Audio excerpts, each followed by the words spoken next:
All right, I'm tired, so you're totally gonna have to carry the show today. Yeah, well, I'm not exactly chipper. Looks good.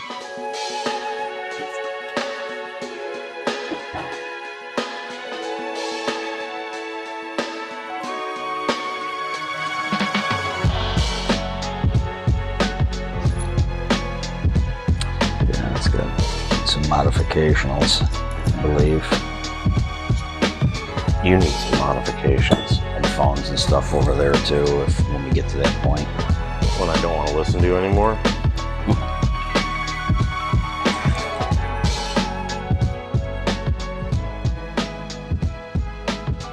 Morning, buddy. Morning, morning. What do you got today? We have a YFZR 450 that we're putting the dirt bike engine in. So you got right here. So give us years. You don't know the year on this frame, do you?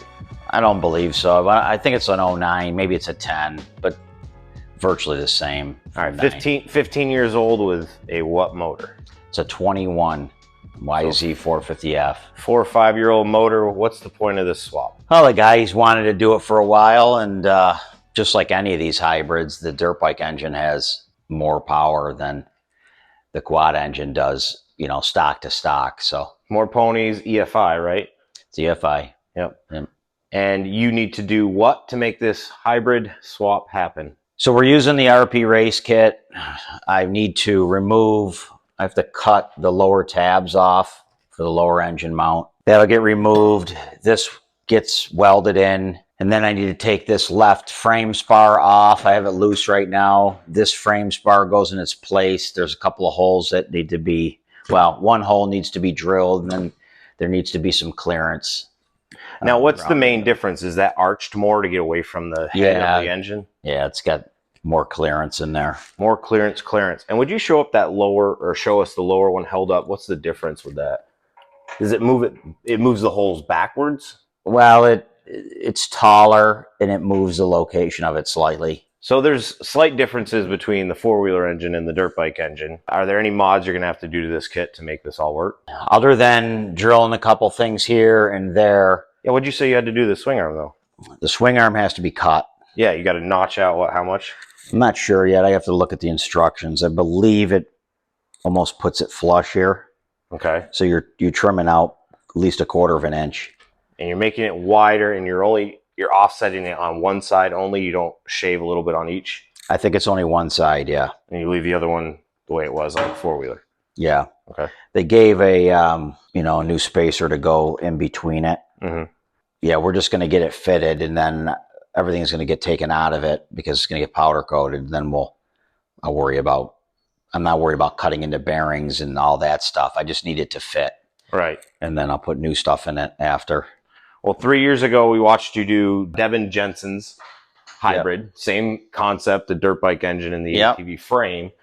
I'm curious, are you going to do a gas tank and an air box for this? Do you need to? Well, it all comes in the kit. It's all from RP? Yeah. They give you, we'll have that stuff laid out, but they give you gas tank, air filter assembly with the boot that goes on the throttle body or the flange. Mm-hmm. Full exhaust, coolant hoses, clutch throttle cable, these engine parts to put it in. So it's pretty comprehensive.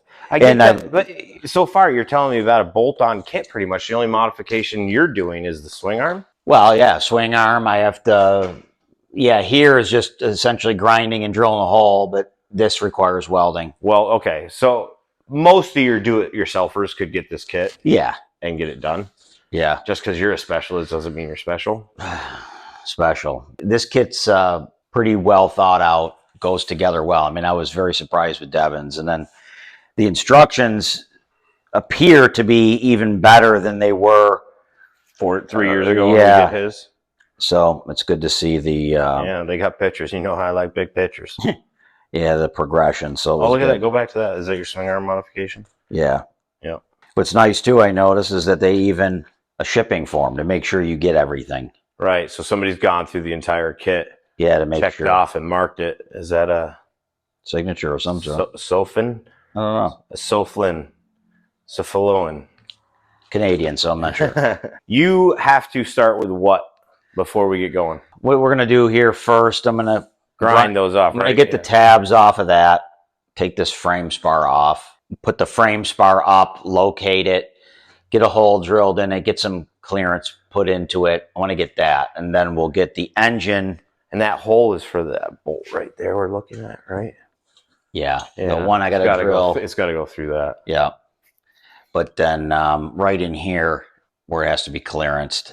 Yep. So we're going to do that so that I can get the engine set in there, tack the lower engine mount into place.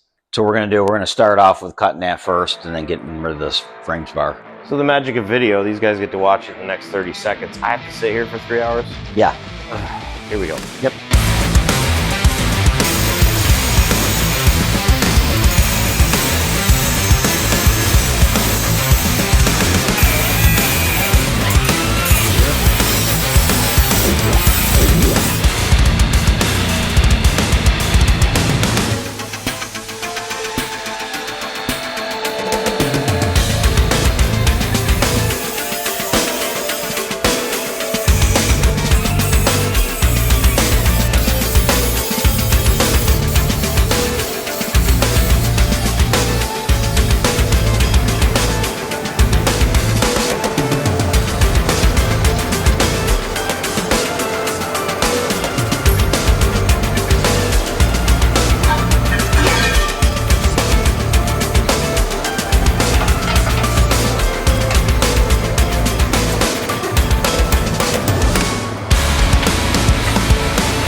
Right there.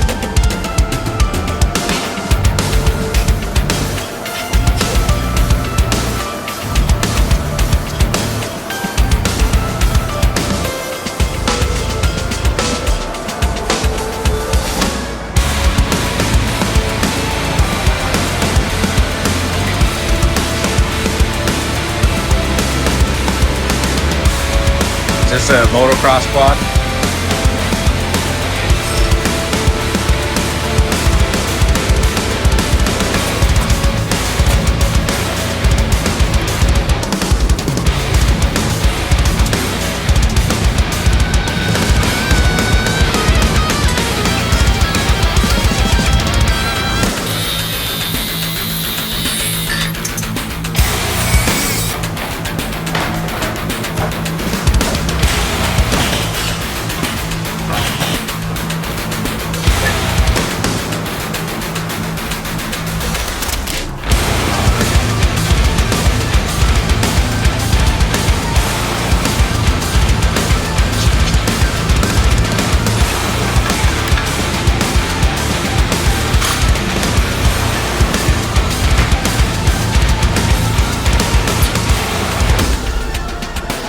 I got some questions, Mario.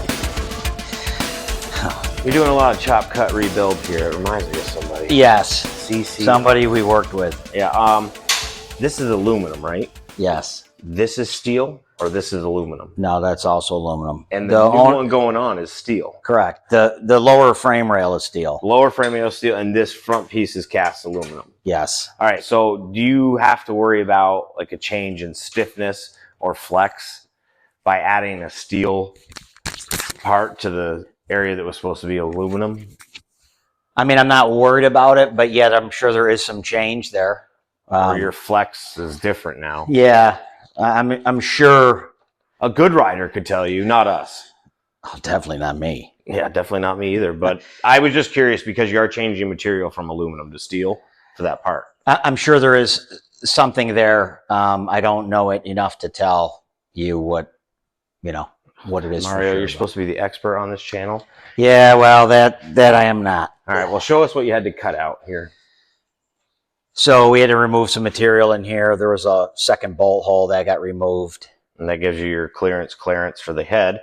And then down here, what'd you do? You ground off the original tabs. Yes. You've got the bracket in place that has to be tacked up next. Yeah, but I want to fit the swing arm. I want to get that right before I do anything. So that ensures everything is in place. And in order to get the swing arm on now, you have to, like we talked about at the beginning of the video, grind down one side. So what are you using? Just a cutoff wheel? I'm not sure yet. I'm not sure if I'm going to use the bandsaw, my Porta bandsaw.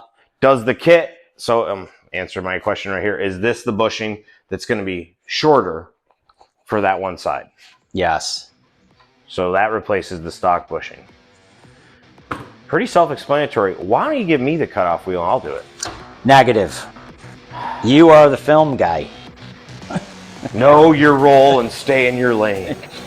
Got it. Right.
Welcome back to the delicatessen.